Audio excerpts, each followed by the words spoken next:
Il y a quelques jours, je quittais avec une certaine tristesse les montagnes bulgares.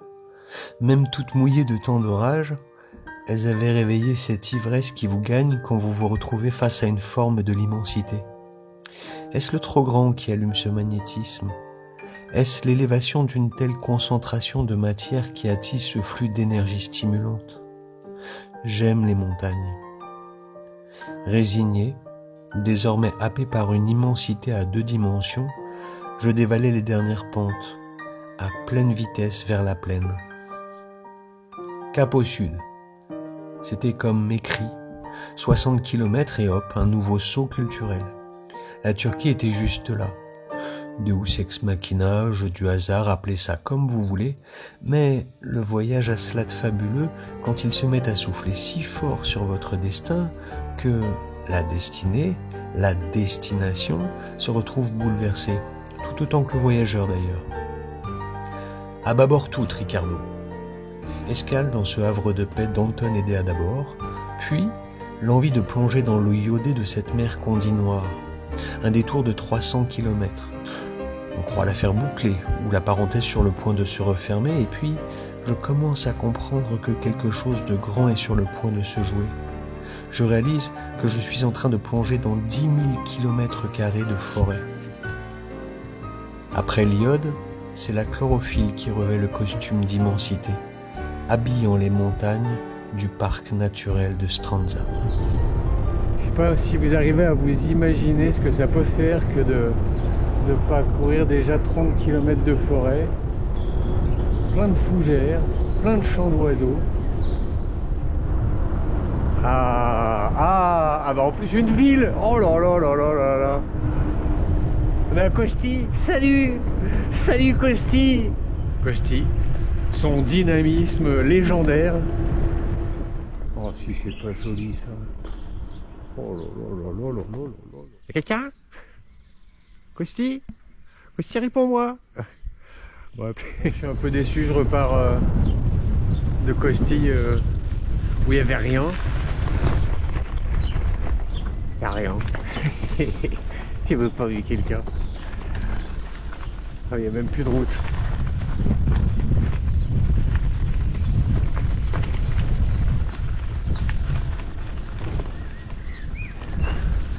Bon, vous avez vu, je suis cool, hein. Je remonte de l'autre côté pour redescendre après. Oui, la route est un peu moins sympa, un peu cabossée. Je m'arrête tranquillement pour mettre les chaussures et ça y est. J'avais oublié les moustiques. Bon, il n'y a pas beaucoup d'endroits pour s'arrêter. Ça monte encore. En revanche, ce qui est de moins cool, c'est que là, il n'y a quand même pas des masses de trucs qui vont se présenter pour camper. Il faudra que ça s'élargisse un peu, que ce soit moins vertical sur le bord de route. Alors, il y a peut-être une chance que ça redescende. Ouais, presque tant mieux que ce soit pas de la descente, parce que quand même c'est pas le genre de route où tu as envie d'aller très vite quand même. Ouais, allez, on avance encore un petit chouille. On se dit qu'à partir de 7h30, 7h45, à partir de là, dès qu'on voit un endroit chouette, on s'y arrête.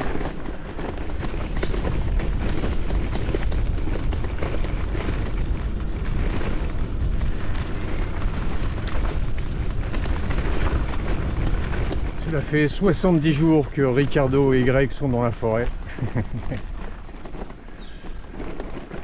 Bon, la route est juste là en bas. Je me dis que ça peut être pas mal de trouver quand même un petit point avant qu'il fasse nuit. Alors, il revient là.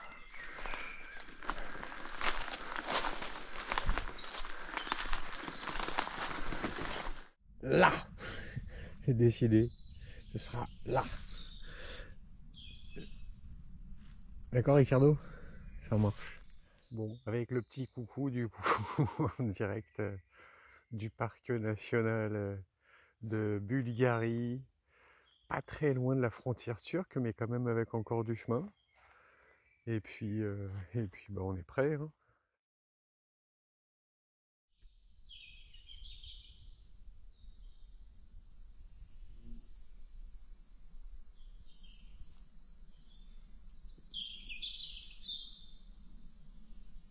Voilà un petit bout de calme du matin.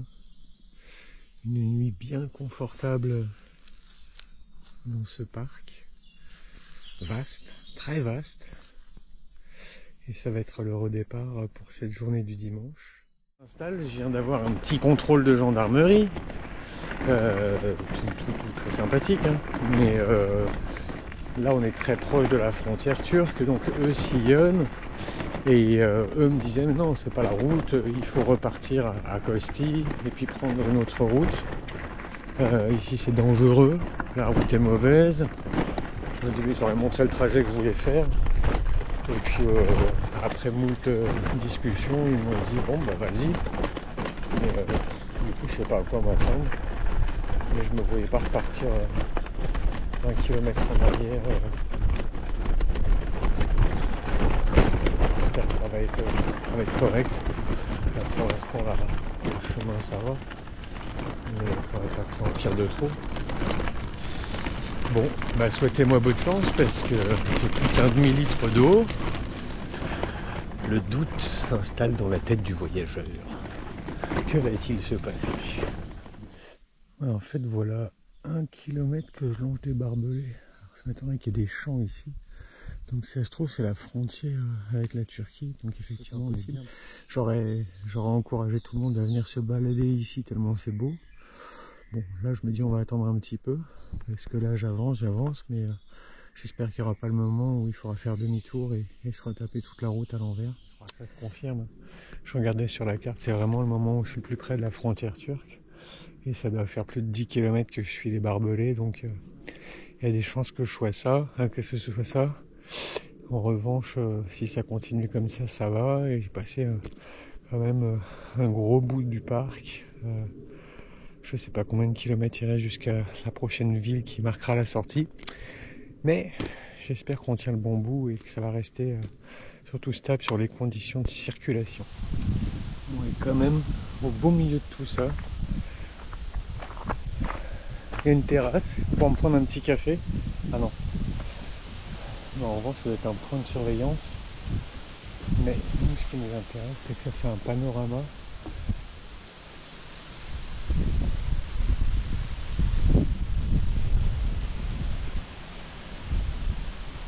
Et donc, bah, là, on a la Turquie. Et moi, je dois arriver de là-bas. Voilà, ça vous donne une petite idée du jeu. En attendant, c'est juste magique. Voilà une petite pensée de tout ça, avec un petit bisou. Vous pouvez souhaiter bonne chance à Ricardo qui fait un sacré boulot. Bravo Ricardo. Et puis vous avez vu, il n'y a pas intérêt à ce que ce soit trop galère parce que le niveau d'eau baisse. Journal de bord du capitaine et de Ricardo. Pardon. Excuse-moi Ricardo. Bon, tout se détend de la bonne façon. Le côté géopolitique, le géo c'est fantastique. Le politique, bah, ça m'a un peu inquiété, mais après j'ai croisé une voiture de militaire qui me disait dans quelle direction vous allez? Alors je leur montrais la direction que je prenais, ils me disaient oh, ça va. En fait ils me disaient de pas aller là d'où je venais. Et la bonne nouvelle, c'est que on a de l'eau. Enfin, j'espère. De la bonne eau, il y a un gobelet. C'est-à-dire que les gens ils doivent s'arrêter pour boire. La magie de l'eau. Donc on est bien. Et c'est top, c'est vraiment chouette. La route, je vous dis, elle alterne avec plein de cailloux, des grosses flaques d'eau, du sable, de la boue. Mais c'est top.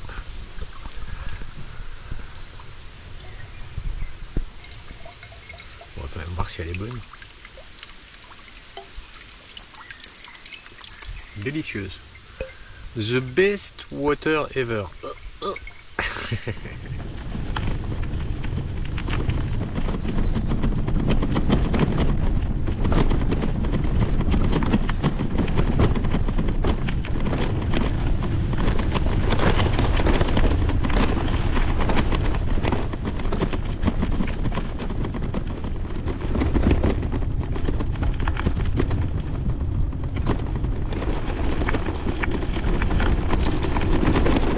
crois que ça y est, ça va être le retour à la civilisation.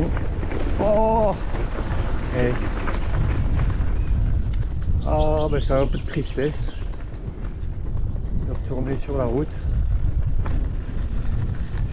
C'était bien. C'était bien. Bon, on est toujours dans le parc et tout, mais j'ai l'impression de retourner à la civilisation.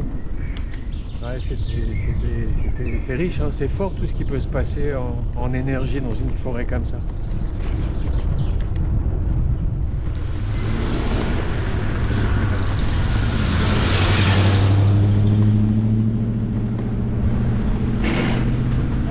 Ouais.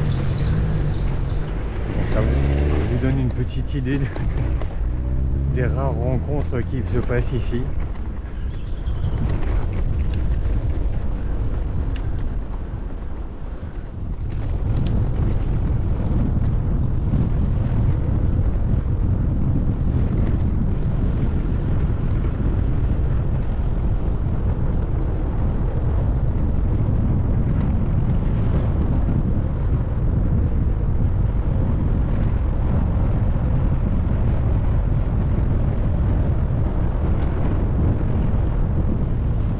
Je pense que ça y est, avec le paysage, vous avez compris ce que ça voulait dire. Je monte, je descends, je monte, je redescends.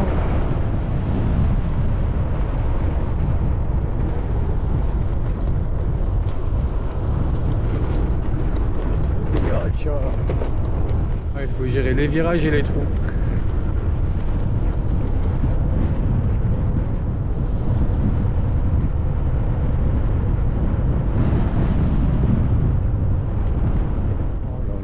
Qu'est-ce que c'est beau. Bon, je comprends mieux les 4000 mètres de dénivelé jusqu'à Istanbul. Est-ce que donc l'idée, je pense que ça va être ça. Des trucs électriques. Ça y est, il y a des humains. Ça recommence. Il y a eu un panneau. Bon, je fais attention pour pas tomber dedans. Oh, des gens avec des enfants. Pas énorme ça.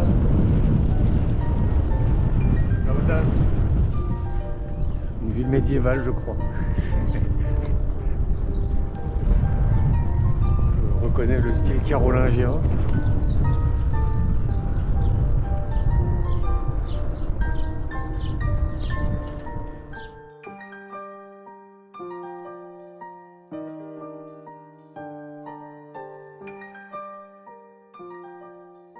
À suivre.